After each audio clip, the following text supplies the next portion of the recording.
Hey guys, and welcome to another video where I will be starting my new series called MiniReviews, where I'll be reviewing the latest games that I've been playing. And today I'm starting off with the game Bioshock, which is one of my favourites of all time. And basically, if you just don't care about the review and just want to get some more info on the channel, then skip to the very end because that's where some stuff will be.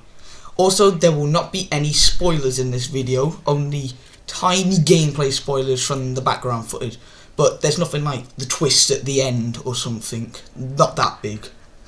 Anyway, for people who don't really know the story of Bioshock, I'll sum it up quickly. So, you play as Jack, who lands in the middle of the Atlantic Ocean after his plane crashes and swims to a lighthouse for safety, and is taken in some submarine looking thing down to the city of Rapture, which has been in decay since 1958 on New Year's, and is introduced by Andrew Ryan, who leads and is head of the city in one of the best monologues in gaming history. I chose something different.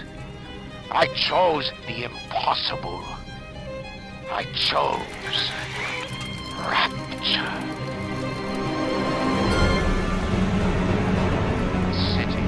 The artist would not fear the censor, where the scientist would not be bound by petty morality, where the great would not be constrained by the small.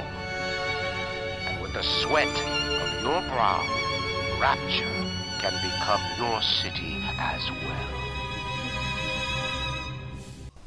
And the rest of the game is just about escaping Rapture and surviving with the help of a character called Atlas. So the story's pretty simple. That is until the twist comes, which I won't spoil. But with that out of the way, let's actually get on to the main part of the game, which proves why it is so good. One of the main reasons people like the Bioshock is because of how it creates an atmosphere, from the water of the outside, the fish, the whales and the giant squids swimming past, the screaming of the splicers in the distance, or the footsteps of the big daddies, which are kind of like the bosses in the game, which protect the little sisters. And once you've defeated the big daddies, you have the choice to either harvest them or rescue them, which will end up in giving you one of the two endings, the good or the bad ending.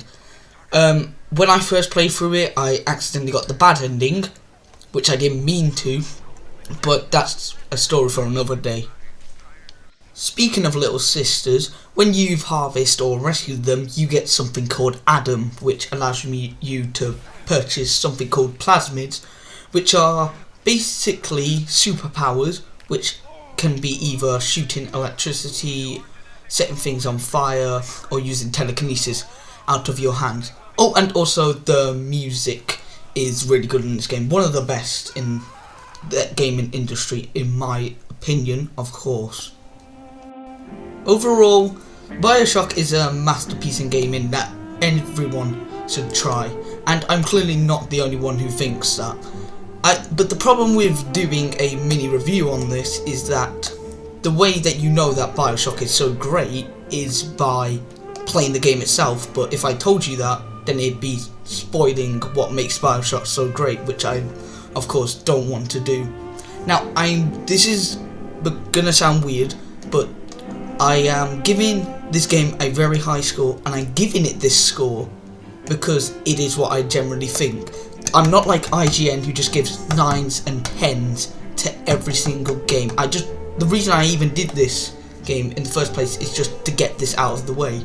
But I'm gonna say it, I think Bioshock is a 10 out of 10 game and is a masterpiece that everyone should try. Thank you all for watching.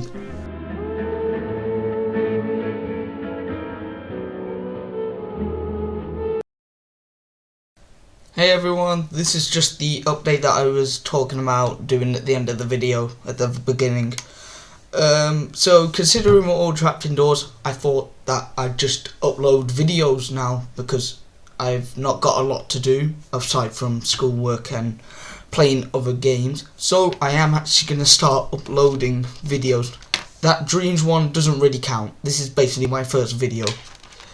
And for anybody who's thinking about the Outlast series, Outlast 2 series we're doing, I'm not going to continue it because I remember I was starting part 2 and the game was really boring, and I just don't want to play a game that I find boring. But there is a game that I might play as a series, as I've heard it is really good, and that's the Resident Evil 2 remake, which I hopefully will start soon. So yeah, that's just a quick update with the video, the YouTube channel. If you enjoyed this, make sure to leave a like and subscribe, and I'll see you guys later.